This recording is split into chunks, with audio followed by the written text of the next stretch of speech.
से पहले हमारे देवी देवता, हमारे पुरखा आत्माएं, हमारे क्रांतिकारी और यहाँ पर ऐसे बुजुर्ग भी हैं जिनको हम बहुत मानते हैं।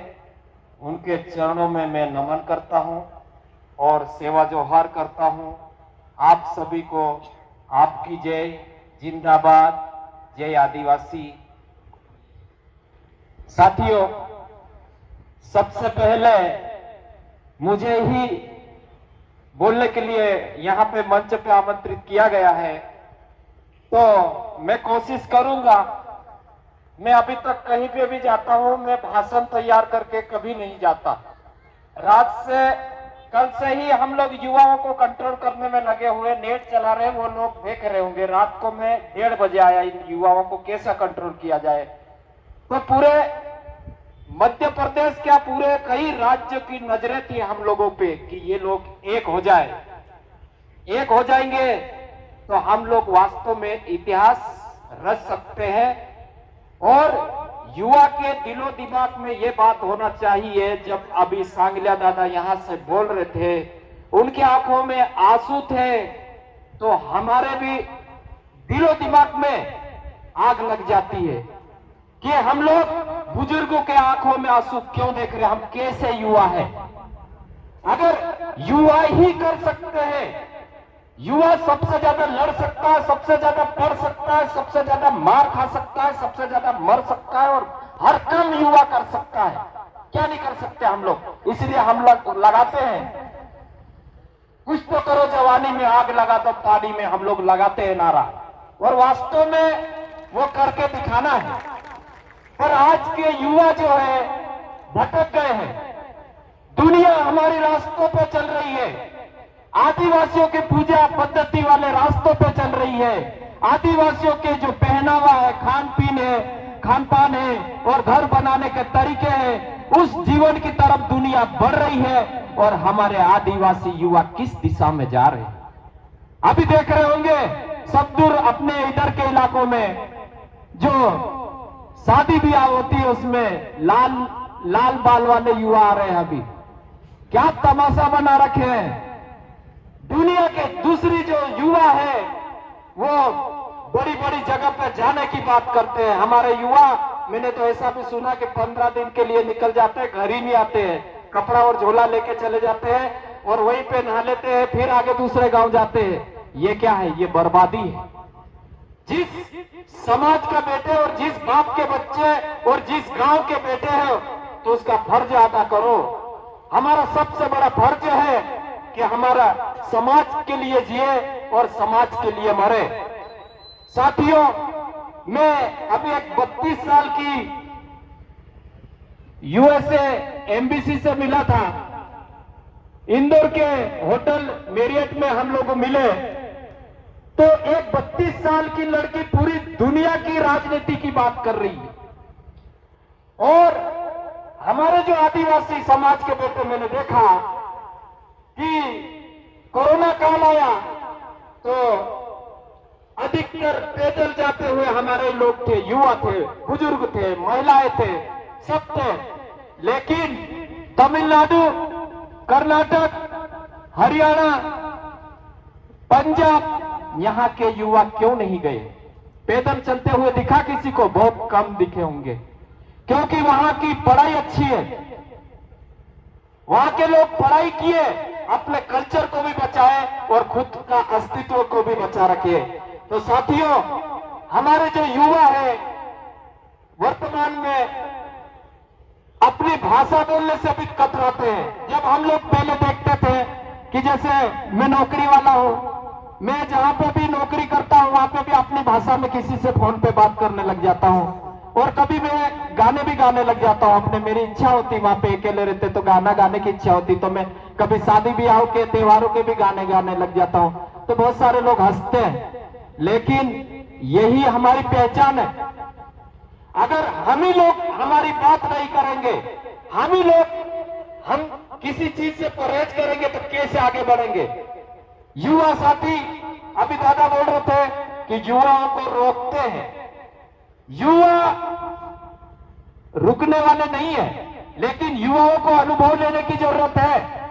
अनुभव कहां से मिलेंगे? ये जो बैठे हैं सामने जितने भी अच्छे लोग, हमारे बुजुर्ग लोग हैं, यहां से अनुभव मिलेगा।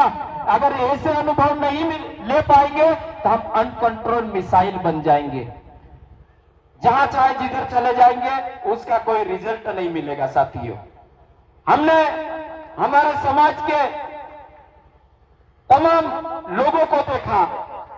आज मेरे साथ जितने युवा हैं, और एक बात खासियत देखो, हम लोग जब कल की बैठक बैठे थे, युवा थे, कोई बुजुर्ग नहीं थे, लेकिन दिल्ली से लगाकर खुफिया एजेंसी, राजनीतिक गलियारा, तमाम लोगों की नजरें थे उस पे। हम लोग चोरी चुपके से उस बैठक को किए, लेकिन फिर भी वहां पे पता नहीं कहां से लोग आ गए, हमारे ही लोग, मतलब इतना लगाव दिखा मुझे और एकता दिखी। तो साथियों, अभी युवा लोग जो है ये अच्छे क्षेत्र में पीएचडी कर सकते हैं। अभी जैसे सांगलिया दादा ने बोले थे कि उनकी जो बेटी है संस्कृति के ऊपर पीएचडी किए हैं, तो ये बहुत अच्छी बात है। और पीएचडी की बात है, अभी हमारे जो बड़वानी में 52 गजा है, 52 गजा है, तो वहां पे 13वीं सदी के करीब बना है। पहले बहुत बड़ा पत्थर था, उससे पानी टपकता था, और 900 डोंगरिया बोलते ना अपने, 900 डोंगरिया रहते थे। और 52 गजा को हमारे लोग कुंदराना के नाम से जानते हैं, और ऊपर कुमाई है उनके सर के ऊपर। ये दो बड़े पत्थर को पूछते थे हमारे लोग, उससे पानी टपकता था।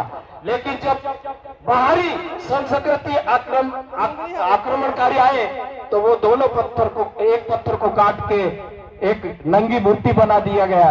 तब से वहां पे वो पानी टपकना बंद हो गया, और आज वहां पे ऐसी स्थिति है कि वो मतलब कोई काम के नहीं, ऐसी वो मूर्ति हो गई। पहले उस मूर्ति से पानी टपकता था, तो हमारे लोग उसमें दुख दर्द बीमार हो जाते थे, तो हाथों में मलते थे, बीमारी ठीक हो जाती थी। हर बीमारियों का इलाज था उस समय।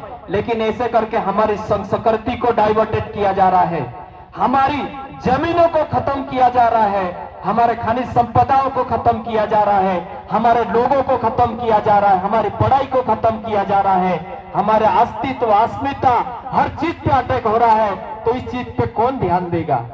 युवा तो ध्यान देंगे, और युवा नाचने में लगे हैं। ये चीजें हमने देखा है साथियों। इसीलिए मैं बड़ी उम्मीद लगा के आया हूं इस सम्मेलन में, कि मैं जितना हो सके युवाओं के लिए अच्छी बातें बोल के जाऊंगा, कि हमको एक होके चलना है। चाहे कहीं के भी युवा है, हर राज्य के युवा से मिलो, और जो टॉप मोस्ट युवा है उनसे मिलो, मिलके हम लोग बेहतर काम कर सकते हैं और अच्छा परिणाम दे सकते हैं। और जब मैं ये 52 गजा की बात में कर रहा था, तो जो युवा हमारा पीएचडी किया था, पीएचडी में सारा रिसर्च पेपर में सारी चीजें ये पाई गई थी कि ये आदिवासियों का देव स्थल है। लेकिन उन पीएचडी धारी ने अपनी पीएचडी मात्र डिग्री को पूरी करने के लिए उस 52 गजा को जेएनयू का तीर्थ स्थल घोषित करवा दिया। ये गलतियां हो रही हमारे युवाओं से, इसीलिए प्रमाण के साथ आगे नहीं बात कर रहे। इसीलिए हमारे संबंधित जो कोर्स है, पढ़ाई में जो कोर्स है, वो कोर्स भी बदल दिए जा रहे हैं। अभी एनसीईआरटी से डार्विन का जो सिद्धांत को हटा दिया गया। जो डार्विन का थ्योरी जो है, हमारा जो गायना होता है, हमारा जो बूढ़ा होता है, उससे मिलती जुलती परिकल्पनाएं है ये। इस चीज को देखना पड़ेगा। और युवा लोग जो पढ़ेंगे तो सिर्फ तोते की तरह नहीं रखना, हर चीज को समझो और बड़े लोगों के सीखो। अभी जो पूजा कर रहे थे, अभी जो हम लोगों को ये इतारी पूजा दिए है, जो टोकरी हमारी भाषा में बोलेंगे आप, पूजा टोकरी, तो इस टोकरी को हम लोग हमारे घर ले जाएंगे। और घर ले जाकर मैंने भी मेरा घर बनाया, तो जितने भी पायक होते वहां पे 7 प्रकार का अनाज डाला। लोग हंस रहे, पंडित आके बोल रहा है कि क्यों पूजा कर लिया क्या? तो मैंने बोला हाँ, पूजा तो कब से हो गई, और जितने पायक होते वो 7 प्रकार का अनाज डाल दिया, और जब मैं मरूंगा तो 7 प्रकार का अनाज लोग फेंकते हुए ले जाएंगे मुझे मसान घाट तक। तो हमारी तो यही पूजा है। और उसमें यहाँ देवोग्रा माता का पानी भी ले जाके हर उसमें डाला में, जितने भी उसमें। तो साथियों, दुनिया हमारी तरफ चल रही है, घर हमारे जैसे बना रहे हैं कि इको फ्रेंडली वातावरण में जीने वाले लोग हैं हम। हमारा वातावरण खत्म हो रहा है। अभी ये जितनी भी आपकी ये सतपुड़ा, दादा ने कहा कि सतपुड़ा पहाड़ी को बचाओ, हर तरफ ये हो रहा। मैंने देखा, मैं 3 कठिन समय में काम कर चुका हूं अपनी नौकरी के दौरान। एक तो कोरोना काल में हजारों लाशें देखा, दूसरा 13 साल तक मैं नक्सलाइट इलाके में कमांडो रहा, तो वहां पे भी समाज के दर्द देखा, समाज के हर चीज देखा। और अभी जो जंगल कटाई हो रही है उसमें भी हम लोगों ने देखा, मतलब इतने घर टूटते देखा। उस गांव के पूरे जितने भी हैंडपंप है सब हैंडपंप उखाड़ ले गए, सब कुएं बंद कर दिए गए। जब ऐसा भी मुझे जानकारी मिली कि ये सब बताते हैं कि बच्चा जब सो रहा था अपने पालने में, लोग भाग रहे थे, बच्चे को उठा नहीं पाए और उस बच्चे की जेसीबी से वो ऊपर से तोड़ा गया तो बच्चा वहीं रह गया, वहीं डेथ हो गई। तो समाज कितना मर रहा है। सारे दुनिया की लोगों की संपत्ति बढ़ रही है, जनसंख्या बढ़ रही है, हमारे आदिवासी समाज की संपत्ति घट रही है, लोग घट रहे हैं, समुदाय घट रहे हैं, हर चीज घट रहा है। तो इस चीज पे कौन ध्यान देगा।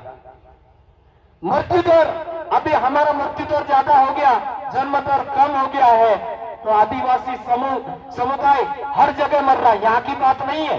और ये आदिवासियों के साथ वहां पे हो रहा है जहाँ 5वीं और 6ठी अनुसूची वाला एरिया है, जहाँ पे 89 प्रकार का खनिज संपदाएं हैं, वहां पे सबसे ज्यादा हमारे आदिवासियों के ऊपर अत्याचार हो रहा है।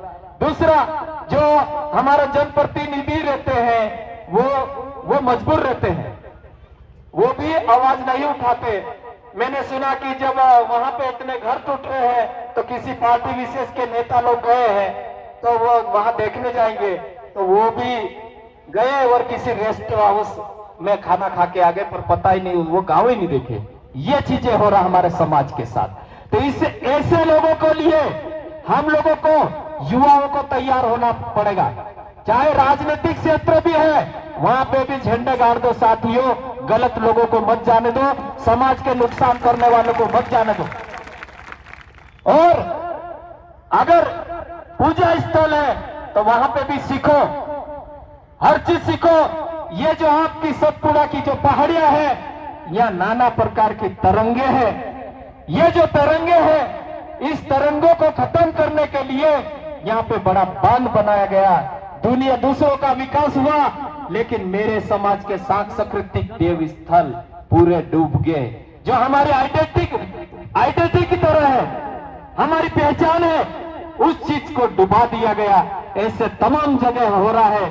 आप ये देखो, आदिवासी समाज के बेटे हमारे एमपी में भी 5-10 फीट गड्ढा खोद के गाड़ दिया और यूरिया और नमक डाल दिया। और ऐसी क्या बात है कि हर राज्य के आदिवासी ही ज्यादा संघर्ष कर रहे हैं, आंदोलन कर रहे हैं, ऐसा क्यों है? लाश भी रोड पे रख के, कहीं पे भी रख के हमारे लोग संघर्ष कर रहे हैं, ऐसा क्यों हो रहा है? अपने समाज जब अंग्रेज कालीन समय पे भी लड़े, उनसे पहले भी लड़े, किससे लड़ेंगे, कब तक लड़ेंगे?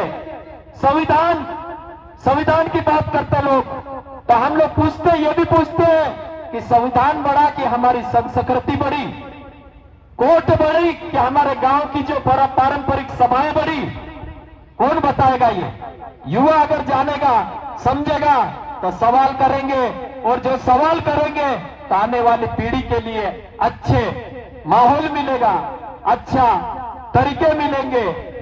इसीलिए हम लोग बहुत पहले से कहते आए कि मुझे एक गोंडवाना के जो दादा है, हीरा सिंह मरकाम, आप लोग जानते होंगे दादा, वे बोलते थे कि समाज में अनुशासन, राशन और उसके बाद शासन की बात होना चाहिए।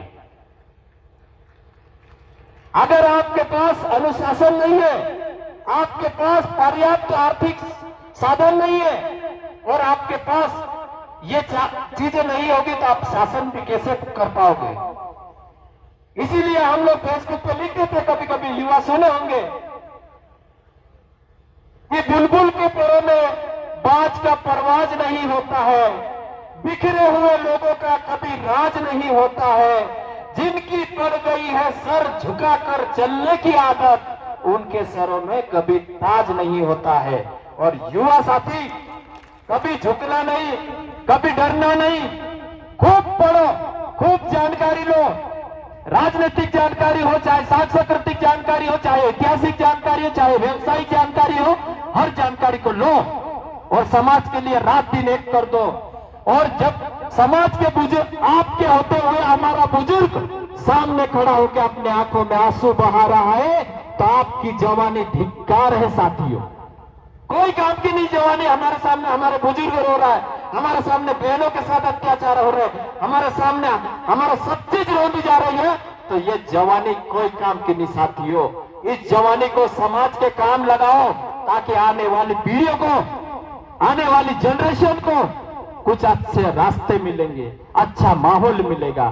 तो मैं साथियों, आज मैं खुद ही खुश हूं कि मैं इस एकता परिषद के मंच पे, जैसे दादा का फोन आया तो मुझे अच्छा नहीं लगा। मैंने बोला दादा आप ही लोगों से तो हमने सीखा है, यहाँ पे सांगलिया दादा है, वहारू दादा है, इन्हीं जो गजानन दादा, मैं पहले था छोटा सा, ज्यादा उम्र नहीं थी मेरी, कम उम्र थी उस समय, तो गजानन दादा भाषण देते थे तो हम लोग सोचते थे कि एक दिन हम लोग भी उनके जैसा भाषण देंगे। आज हमारा सौभाग्य है कि आप दादा के साथ हम मंच शेयर कर रहे हैं।